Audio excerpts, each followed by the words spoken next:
بسم اللہ الرحمن الرحیم۔ اللہم صلی علی محمد وعلی آل محمد۔ رب اشرح لی صدری ویسر لی امری واحلل عقدۃ من لسانی یفقہوا قولی۔ السلام علیکم دوستو، میں ہوں ایک عام سا مسلمان فقیر معصوم وارثی۔ دوستو، ہم ایک لفظ سنتے ہیں عبادتیں، اور ایک اور لفظ سنتے ہیں ریاضتیں۔ یہ دونوں لفظ اکثر ہمارے شرعی اور دینی معاملات میں بہت زیادہ استعمال ہوتا ہے۔ حقیقت میں ان دونوں لفظوں کا مفہوم جو ہے نا وہ بڑا سمجھنے والا ہے۔ ہم نارملی جتنی بھی اللہ تعالیٰ کی بندگی کے نام پہ نمازیں پڑھتے ہیں یا روزے رکھتے ہیں یا زکوٰۃ خیرات کرتے ہیں یا اور جتنے بھی نیکی کے کام کرتے ہیں، ہم کہتے ہیں کہ یہ عبادتیں ہیں، عبادت گزار بندہ ہے۔ نارملی زیادہ تر ہمارے ہاں عبادت گزاری ایک ہی چیز کو سمجھی جاتی ہے، نماز پڑھنے کو۔ نمازی بندہ ہے، عابد اور زاہد بندہ ہے، جبکہ عابد اور زاہد ہونا ایک الگ چیز ہے، نمازی ہونا ایک الگ چیز ہے۔ لہذا عابد ہونے کے لیے ہم نے نمازی ہونا جو ہے نا یہی بس مخصوص کر دیا ہے کہ نمازی آدمی ہے یا عبادت گزار بندہ ہے، یہ زہد تقوی والا بندہ ہے، نیک پاک رہنے والا بندہ ہے۔ اگر زہد تقوی ہی ہماری نماز سے مراد ہے یا نماز سے زہد تقوی ہی ثابت ہوتا ہے تو پھر معاشرے میں زہد تقوی کیوں نہیں ہے؟ بہت سارے نمازی ایسے ہیں جو بہت سارے جرائم میں ملوث ہیں، بہت سے نمازی ایسے ہیں جو بہت سے گناہوں میں ملوث ہیں، بہت سے نمازی ایسے ہیں جو بہت زیادہ ظلم اور زیادتیوں میں ملوث ہیں، بہت سے نمازی ایسے بھی ہیں جنہوں نے تفرقہ اور نفرتیں پھیلا رکھی ہیں، بہت سے نمازی ایسے بھی ہیں جنہوں نے کدورتیں اور عداوتیں اور بغض و عناد کی فصلیں اگا رکھی ہیں۔ تو نمازی ہونا زہد و تقوی والا ہونے کی یہ ضمانت نہیں ہے۔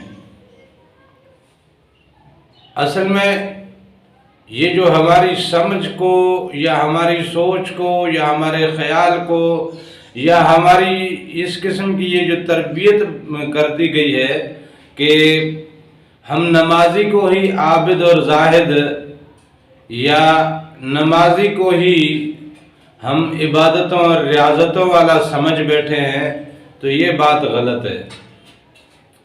اصل میں نمازی ہونا جو ہے نا یہ ریاضت کرنا ہے، روزہ رکھنا جو ہے نا یہ ریاضت کرنا ہے۔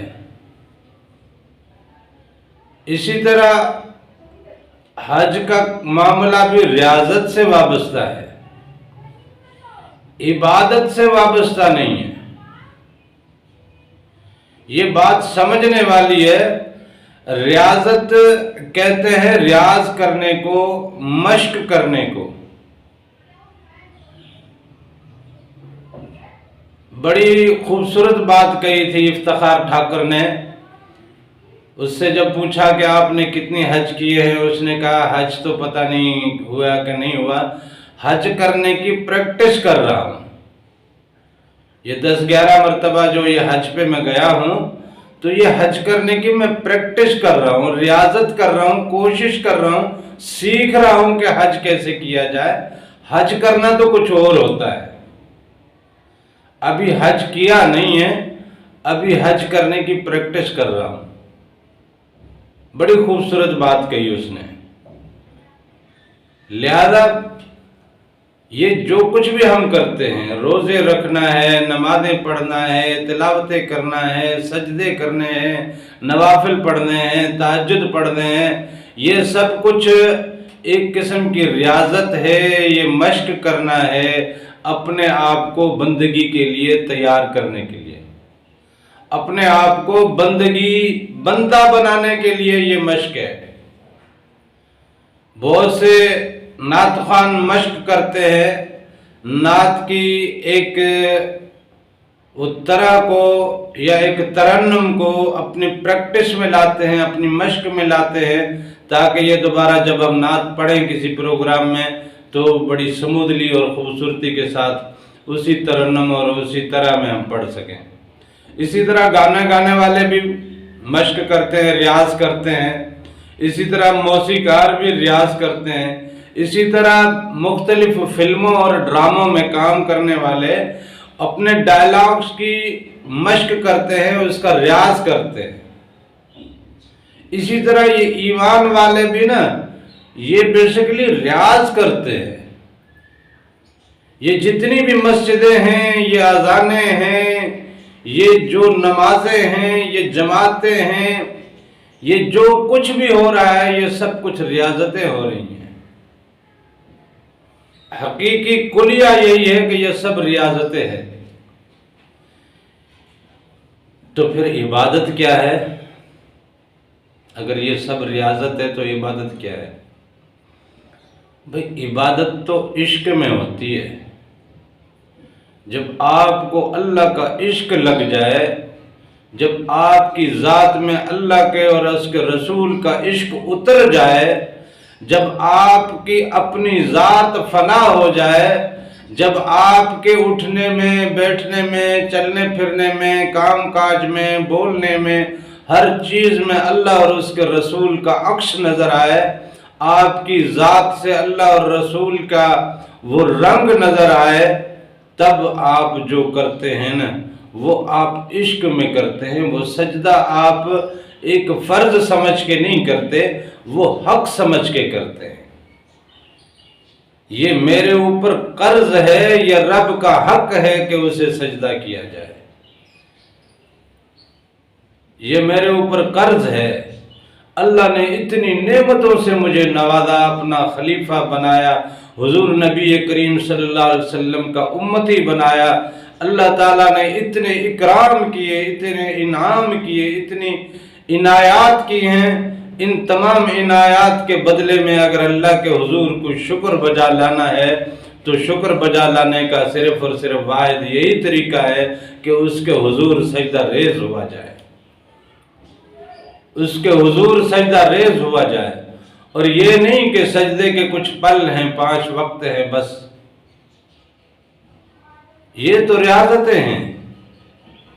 سجدہ تو وہ ہے جو ایک دفعہ ہو جائے تو پھر وہ اٹھتا نہیں ہے بندہ۔ وہ زمانے کے کام کاج تو کر رہا ہوتا ہے لیکن ہوتا وہ بھی سجدے میں ہے۔ وہ زندگی کے باقی معاملات ادا کر رہا ہوتا ہے لیکن ہوتا سجدے میں ہے۔ وہ دکانداری بھی کر رہا ہے، وہ کاروبار بھی کر رہا ہے، وہ رشتہ داریاں بھی نبھا رہا ہے لیکن ہوتا سجدے میں ہے۔ وہ تو پھر ایک ایسے سجدے میں چلا جاتا ہے کہ وہاں سے پھر سر نہیں اٹھاتا۔ وہ لمحہ لمحہ اللہ کے حضور سجدہ ریز رہتا ہے۔ بس اللہ کا عشق اگر ذات میں اتر جائے، اللہ کا عشق ہماری ذات میں اترا نہیں ہے، اللہ کا عشق ہماری ذات میں اتر جائے تو ہماری عبادتیں شروع ہو جائیں گی۔ عبدیت سے ہے نا، بندگی سے ہے نا، تو ہم بندے بنے تو صحیح نا۔ ہم تو بندے ہیں اپنی ذات کے، ہم بندے ہیں اپنے نفس کے، ہم بندے ہیں اپنی خواہشوں کے، ہم بندے ہیں جاہ و رتبے کے، ہم بندے ہیں مال و ملکیت کے، ہم بندے ہیں رعب اور دبدبے کے، ہم بندے ہیں طاقت اور قوت کے، ہم بندے ہیں کسی اور چیز کے۔ اللہ کے بندے تو ہم بنے نہیں۔ ہم اللہ کے بندے تو تب بنیں گے جب اللہ کے حضور سجدہ ریز رہیں گے، اور جب اللہ کے حضور سجدہ ریز ہو جائیں گے تب ہم حقیقت میں جو کچھ بھی کریں گے وہ بندگی ہے۔ ہمارا چلنا پھرنا بندگی ہے، ہمارا اٹھنا بیٹھنا بندگی ہے، ہمارا بولنا بندگی ہے، ہماری ذات کا ہر لمحہ، ہمارا ہر دن، ہماری ہر رات، ہمارا اٹھنا بیٹھنا سونا جاگنا ہمارا مکمل بندگی میں چلا جاتا ہے، کیونکہ ہماری ذات رب کے سجدے میں چلی جاتی ہے۔ ہم اپنی ذات کی نفی کر بیٹھتے ہیں، ہم اپنی ذات کی نفی کر بیٹھتے ہیں۔ جب ہم اپنی ذات کو مکمل خاکستر کر کے، بھلا کے، اس کی نفی کر کے، اس کے لا کو ہم جب مکمل کر دیتے ہیں، تب ہم جا کے اللہ کی الوہیت میں اور رب کی ربوبیت میں اور اپنی دی ہوئی جو مالک کی طرف سے ہمیں یہ جو خلافت دی ہوئی ہے، اس خلافت کے معاملات میں ہم قدم رکھتے ہیں۔ یہ معاملہ اتنا خوبصورت معاملہ ہے، یہ معاملہ اتنا دلچسپ اور اتنا رنگین معاملہ ہے، یہ معاملہ اتنا جناب اللہ تعالیٰ نے اس کا ایک ایسا سرور رکھا ہے کہ اس سرور میں جو اتر گیا اسے پھر دنیا اچھی نہیں لگتی، اس سرور میں جو اتر گیا اسے پھر کچھ بھی اچھا نہیں لگتا۔ لہذا اس بات کو سمجھنا بڑا ضروری ہے کہ عبادتیں کچھ اور ہیں، ہم جو کچھ بھی کرتے پھر رہے ہیں یہ سب ریاضتیں ہیں۔ ہم ابھی عبادت کرنے والے بنے ہی نہیں ہیں، ہم عبادت میں ہم نے ابھی قدم ہی نہیں رکھا۔ اب جب ہم نے عبادت میں قدم نہیں رکھا تو رب کے حضور لازمی تو نہیں ہماری ہر پریکٹس جو ہے وہ کامل ہو، مکمل ہو، ہماری ہر کوشش جو ہے وہ قبول ہو۔ ہم نے کسی نعت کی یا کسی گانے کی یا کسی میوزک کی یا کسی ڈرامے کی ریاض کرتے رہے، پریکٹس کرتے رہے، ممکن نہیں ہے کہ ہم اس کو اس طرح سے ادا کر پائیں، اس کا حق ادا کر پائیں اور وہ اچھا لگے سب کو اور سب اسے قبول کریں، سب اسے پسند کریں۔ اسی طرح لازمی نہیں ہے کہ ہمارا ہر سجدہ اللہ کے حضور قبول ہو جائے۔ تو پھر جب ریاضتوں سے یہ سب ممکن نہیں ہے تو پھر اللہ کے حضور مقبولیت اور قبولیت کا معاملہ کیسے ہوگا؟ بندگی تک تو ہم پہنچے نہیں، ریاضتوں میں وہ دم نہیں، تو پھر اللہ کے حضور کیسے پہنچیں؟ اللہ کے حضور جو ہے نا وہ پھر آپ کی ندامتیں کام کرتی ہیں، پھر ندامتیں کام کرتے ہیں، اللہ کے حضور پھر ندامتیں کام کرتے ہیں۔ اس بات پہ نادم رہیں کہ میرا سجدہ وہ سجدہ نہیں، اس بات پہ نادم رہیں کہ میری گفتگو وہ گفتگو نہیں، اس بات پہ نادم رہیں کہ میرا ایمان وہ ایمان نہیں، اس بات پہ نادم رہیں کہ میری ذات میں ابھی اللہ کا وہ عشق نہیں اٹھا، میری ذات میں اللہ اور اس کے حبیب کا ابھی عشق نہیں اترا۔ اس بات پہ نادم رہیں، پھر ندامتیں آپ کو اللہ کے حضور سرخرو کرتی ہیں۔ عبادتوں جیسے تو ہم ہیں نہیں، معذرت کے ساتھ عبادتوں جیسے تو ہم ہیں نہیں، ریاضتیں ہماری ممکن ہے قبول ہو جائیں، ممکن ہے قبول نہ ہو، تو اللہ کے حضور قبولیت صرف ندامتوں سے ہے، صرف ندامتوں سے۔ اپنی ذات کو ندامتوں کا مرکز بنا لیں، اللہ کے حضور اپنے آپ کو ایسا نادم پائیں کہ میں نے جو روزہ رکھا اس روزے کا حق ادا بھی نہیں کر سکا، میں نے جو نماز پڑھی اس کا حق ادا نہیں کر سکا، میں نے اگر کوئی دعا بھی مانگی ہے تو اس دعا کو مانگنے کا حق ادا نہیں کر سکا۔ اللہ کے حضور اگر میں نے تھوڑی بہت تسبیح کی بھی ہے تو اس تسبیح کا حق ادا نہیں کر سکا، اس کا ادب اور اس کا وہ جو اس کا معیار ہے اس کا میں خیال نہیں رکھ سکا۔ ان باتوں کی ندامتیں جو ہیں وہ انسان کو گناہوں سے بھی دور رکھتی ہیں، اس کے دل کو بھی پاک رکھتی ہیں، اس کے سینوں کو منور کرتی ہیں، اس کے اندر میں پھر ذکر کی دولت اور ذکر کے نور کو اترنے میں یہ اس کی معاون اور مددگار بن جاتی ہیں۔ لہذا اللہ تعالیٰ کے حضور ندامتوں کو آپ اپنی جوان رکھیے، ندامتیں اپنی ذات میں اتار لیجئے۔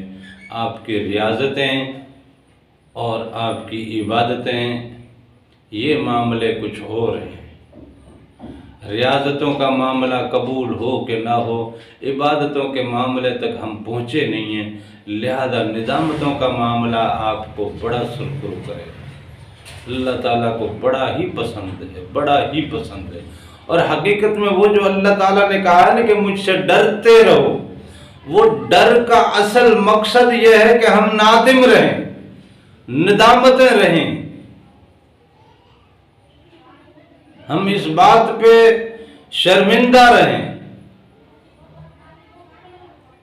کہ ہم نے وہ حق ادا نہیں کیا جس کے لیے اللہ نے ہمیں تخلیق کیا، جو منصب ہمیں اللہ نے عطا کیا، جو رتبہ اور جو شان اور مان اللہ نے ہمیں عطا کیا، وہ اللہ رب العزت جس نے پوری کائنات سے ہمیں سجدہ کروایا، ہم اس کو سجدہ نہیں کر سکے۔ لہذا اللہ تعالیٰ سے دعا ہے کہ وہ مجھے اور آپ کو اپنے اور اپنے حبیب کے حقیقی عشق کی دولت نصیب کرے، اپنے اور اپنے حبیب کی محبت اور اس کے عشق سے ہماری ذات کو مالا مال کر دے۔ آمین۔ جزاک اللہ۔